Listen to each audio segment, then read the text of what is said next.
আগে চেক করো, তারপরে বিশ্বাস করবা, ঠিক কিনা? তাহলে এখন থেকে একটা কিছু শুনলে বিশ্বাস করবেন। একজন এসে বলল, ভাইজান আপনার মেয়েরে দেখলাম আরেক ছেলের সাথে বাজারে ঘোরাফেরা করে, ওই রমনার বটমূলে দেখলাম আপনার মেয়ে আরেক ছেলেরে নিয়ে ফষ্টি নষ্টি করে, লোকের কথা বিশ্বাস করে বাসায় যে মেয়ের চুলের মধ্যে ধরে মাইর, আইজো মার কাইলো মাইর। এরকম হইতে পারে না? হয়তো ওই লোক আপনার মেয়ের মতো দেখতে আরেক মেয়েকে দেখছিল। এরকম হয় কিনা সমাজে? একজন এসে বললো, ভাই আপনি এখানে ভাবিরও তো দেখলাম ওই জায়গায় আরেক লোকের সাথে ঘোরাফেরা করতেছে, খবর রাখেন না বাসা? আপনি রেগে মেগে, ঘটনা কি? আমার খেয়ে আমার পরে আরেকজনের সাথে, যে এই বাড়িতে যে মায়ের, কোনো কথা নেই। দেখবেন যে ছোট্ট মারামারি থেকে এই ঘটনা অনেক সময় বিচ্ছেদ বা ডিভোর্স পর্যন্ত গড়ায়, ঠিক কিনা? ওই যে শোনা কথায় কান দিছেন, ফাতাবাইয়ুন, আপনি চেক করেন নাই। হয়তো আপনার স্ত্রীর মতো দেখতে বা আপনার স্ত্রী যে জামা পরে, যে পোশাক পরে, এরকম পোশাক পরে আরেক নারীকে দেখছে, আপনার বউ না এটা। আপনার মেয়ের ব্যাপারে যে তথ্য দিয়েছে এটা সঠিক নয়, সে আপনার মেয়ের মতো আরেকটা মেয়েকে দেখেছে, এসে আপনার কাছে বলে দিছে, আপনিও বিশ্বাস করছেন। ভেজাল আছে না নাই? এই ভেজালগুলোকে থামানোর জন্য কোরআনে এই বিধানগুলো নাজিল করেছে কে? তাহলে ফরিদপুরের ভাইয়েরা, সমাজটাকে সুন্দর রাখার তথ্য একটা শুনলেই বিশ্বাস করবেন না। সিলে কান নিয়ে গেছে শুনলেই সিলের পিছনে দৌড়, নাকি? কি করবেন? আগে কানে হাত দিয়ে একটু দেখবো কান দুইটা আছে না নাই, তারপরে চিলের পিছনে দৌড়ানো। তাহলে এখন থেকে আমরা তথ্য একটা শুনলেই বিশ্বাস করব। তাহলে কি করবেন? বলতে হবে কি করবেন? যাচাই বাছাই, জাস্টিফিকেশন অফ দ্য নিউজ। কোন নিউজ জাস্টিফিকেশন ছাড়া আমরা প্রচার করব, বিশ্বাস করব, শেয়ার করব না। আল্লাহ বললেন, ইয়া আইয়ুহাল্লাযীনা আমানু লা ইয়াসখার কওমুম মিন কওম। ওহে আমার ঈমানদার বান্দারা, শোনো শোনো, খবরদার কখনো কোনো মুমিন বান্দারে ঠাট্টা করো না, অবজ্ঞা করো না, ঠাট্টা করো না। তার মনে কষ্ট হয় এমন কোন কথা তারে বলো না।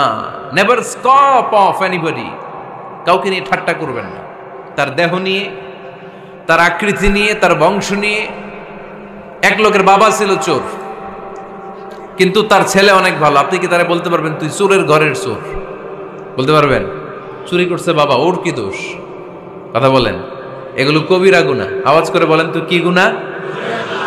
কবিরা গুনাহ। কারো আকৃতি নিয়ে, আমার ফরিদপুরের কলিজার টুকরা যুবক ভাইরা, কারো আকৃতি নিয়ে কখনো অবজ্ঞা করবে না, তুচ্ছ জ্ঞান করবে না।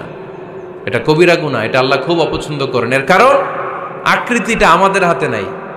আমাদের কারো নাক লম্বা, কারো খাটো, আমরা কেউ কালো, কেউ সাদা, আমরা কেউ স্মার্ট, কেউ অন্যরকম। তো এই যে আমাদের এক এক ধরনের আকৃতি, এটা কি আমি বানাইছি? আপনি বানাইছেন? দিছে কে? এই জন্য কারো দেহের গঠন নিয়ে যদি আপনি অবজ্ঞা করেন, এটা প্রক্ষান্তরে আপনি স্রষ্টাকে নিয়ে অবজ্ঞা করলেন। কারো দেহের আকৃতি নিয়ে যদি আপনি তুচ্ছ করেন, তাকে তুচ্ছ করেননি, আমার রবকে আপনি তুচ্ছ করেছেন। চিল্লায় বলেন ঠিক কিনা? খবরদার, তুই কালু, তুই লম্বু, তুই মোটু, তুই কানা, তুই রোহিঙ্গা, আছে না নাই? ইদানিং ইদানিং এটা খুব চলে। এই রোহিঙ্গা নামটা আছে না? ফরিদপুরে এগুলো ঢুকে নাই না? আমাদের ওইদিকে দেখি কি অবস্থা, কারোর সাথে কেউ লাগলে তুই রোহিঙ্গা। কি আশ্চর্য, এই গালি কবে আসলো? হ্যাঁ, অনেক ধরনের গালি। ঢাকায় আর একটা চলে ফইন্নির ভূত, কি বলে? এই এগুলো আগে শুনি নাই আমরা, রিসেন্ট এগুলো বলা শুরু করছে। ফইন্নির ভূত, রোহিঙ্গা না। এগুলো বলে আপনি কাউকে অবজ্ঞা করতে পারবেন? পারবেন না। খবরদার, এটা কবিরা গুনাহ, এটা ছোট গুনাহ মনে করবেন না। কারণ আকৃতি নিয়ে তুচ্ছ করা যায় না, কারণ আকৃতি দান করেছে কে?